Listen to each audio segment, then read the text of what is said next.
नमस्कार बच्चों, मैं ताहिर मंसूरी आपका अपने YouTube चैनल ज्ञान क्लासेस में एक बार फिर से स्वागत करता हूं। इसके पिछले वीडियो में हमने आपको औसत ख्याति ज्ञात करने की जो 3 विधियां होती उसमें से 2 विधियों को समझा दिए, अर्थात औसत लाभ विधि, अधिलाभ विधि को हमने पिछले पार्ट में समझा दिए हैं।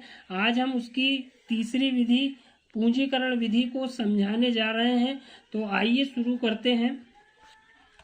तो यहाँ पर हम प्रश्न क्रमांक 23 जो है, अधिलाभ के पूंजीकरण विधि से ख्याति निम्न सूचनाओं के आधार पर ज्ञात कीजिए।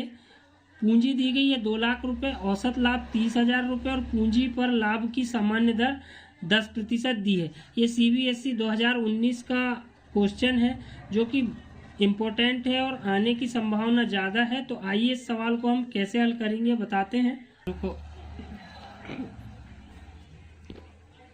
तो यहाँ पर हम आपको बताने जा रहे हैं कि पूंजीकरण विधि के अंतर्गत क्या होता है। पूंजीकरण विधि में जो है 2 विधियों से पूंजीकरण विधि ज्ञात की जाती है। एक औसत लाभ विधि से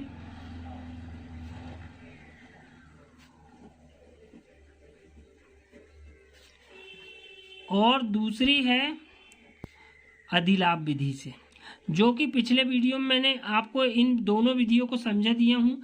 उसके आगे भर सवाल को लेके जाना पड़ता है पूंजीकरण विधि में। तो औसत लाभ विधि में जो सूत्र लगाया जाता है वो लगाया जाता है औसत लाभ, जो कि प्रश्न में दिया रहेगा, गुणित 100 बटे सामान्य ब्याज की दर। ये सूत्र लगेगा। उसके बाद एक सूत्र और लगेगा, औसत लाभ का पूंजीकरण मूल्य,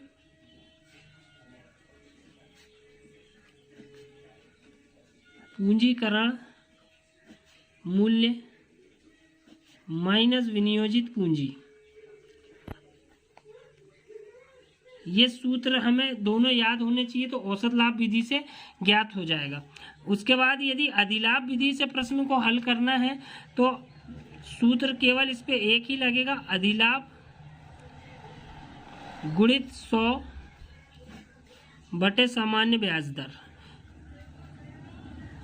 ब्याज की दर। आपको सिर्फ कोई भी एक मेथड से ही सवाल को हल करने को पूछा जाएगा परीक्षा में, या तो औसत लाभ विधि से पूछेगा या अधिलाभ विधि से पूछेगा। हम आपको यहाँ पर दोनों विधियों से सवाल को हल करके बताएंगे। तो सबसे पहले हम औसत लाभ विधि से बनाएंगे इस वीडियो को। तो सबसे पहले पहली मेथड जो है औसत लाभ विधि। तो औसत लाभ विधि में हमें औसत लाभ दिया गया है 30,000 रुपये। हमारा प्रश्न में जो मैंने आपको पहले पढ़वाया था, औसत लाभ दिया गया है प्रश्न में 30,000 रुपये और दर दी गई है इसमें 10%।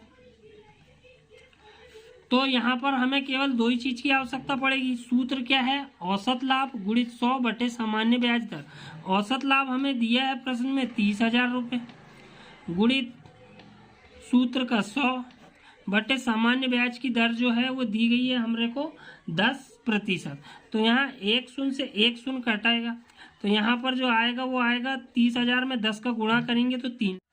इसके बाद हम 30,000 गुणित 100 बटे 10, तो यहाँ पर हमारा जो आंसर आएगा वो 3 लाख रुपए आएगा। 1 शून्य से 1 शून्य क्रॉस हो जाएगा, तो 30,000 का गुणा 10 में करेंगे तो 3 लाख रुपए आएगा। इसके बाद इसका दूसरा सूत्र लगेगा, औसत लाभ का पूंजीकरण मूल्य। ये जो निकल कर आता है 3 लाख रुपए, ये औसत लाभ का पूंजीकरण मूल्य होगा। औसत लाभ का पूंजीकरण मूल्य, औसत लाभ का पूंजीकरण मूल्य हमें दिया है 3 लाख रुपए और विनियोजित पूंजी जो है वो प्रश्न में दी गई है 2 लाख रुपए। तो यहाँ पर 2 लाख रुपए जो विनियोजित पूंजी है वो घटा दी जाएगी, तो जो ख्याति का मूल्य आएगा वो 1 लाख रुपए आएगा। इस प्रकार से ये औसत लाभ विधि से इसे ऐसे ज्ञात किया जाएगा। इसके बाद हम दूसरी विधि से इस सवाल को हल करेंगे। तो देखते हैं, दूसरी विधि में हमें अब जो है अधिलाभ विधि से ज्ञात करना होगा। तो अधिलाभ विधि में आपको सबसे पहले, मैंने पिछले वीडियो में ही बताया हूं कि सबसे पहले हमें सामान्य लाभ ज्ञात करना होता है। तो सामान्य लाभ ज्ञात करने के लिए हमारे पास सूत्र होता है विनियोजित पूंजी गुणित दर बटे 100। अब विनियोजित पूंजी हमें दी गई है प्रश्न में 2 लाख रुपए, गुणित दर दी गई है हमें 10% बटे 100, तो ये शून्य से ये, तो यहाँ पर आएगा आपका 20,000 रुपये सामान्य लाभ। अब इसमें दूसरा सूत्र क्या होता है, अधिलाभ बराबर से औसत लाभ माइनस सामान्य लाभ। तो ये हमें सामान्य लाभ निकल गया। औसत लाभ प्रश्न में दिया गया है 30,000 रुपये, माइनस सामान्य लाभ हमने अब भी निकाला है 20,000 रुपये। तो आया क्या अधिलाभ, 20,000 रुपये। अधिलाभ कितना आया, 10,000 रुपये आया। तो अब जो हमारा पूंजीकरण विधि में सूत्र आता है, तो हमने ये अभी आपको बताया है, अधिलाभ गुणित 100 बटे सामान्य ब्याज की दर, ये सूत्र लगाया जाएगा। तो अधिलाभ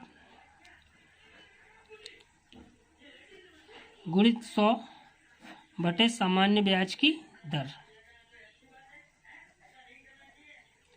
तो अधिलाभ हमारा निकल कर आया 10,000 गुणित 100 बटे सामान्य ब्याज की दर जो है वो 10 है, तो 1 शून्य से 1 शून्य कट गया, ये 1 लाख। इस प्रकार से जो ख्याति का मूल्य है यहाँ पे भी 1 लाख ही आएगा, और जो औसत लाभ विधि से वहाँ पे भी 1 लाख रुपए ही आएगा। तो दोनों विधियों से सवाल हल करेंगे तो भी आंसर एक समान ही आएगा, लेकिन कोई भी एक विधि से आपको प्रश्न हल करना होगा परीक्षा में।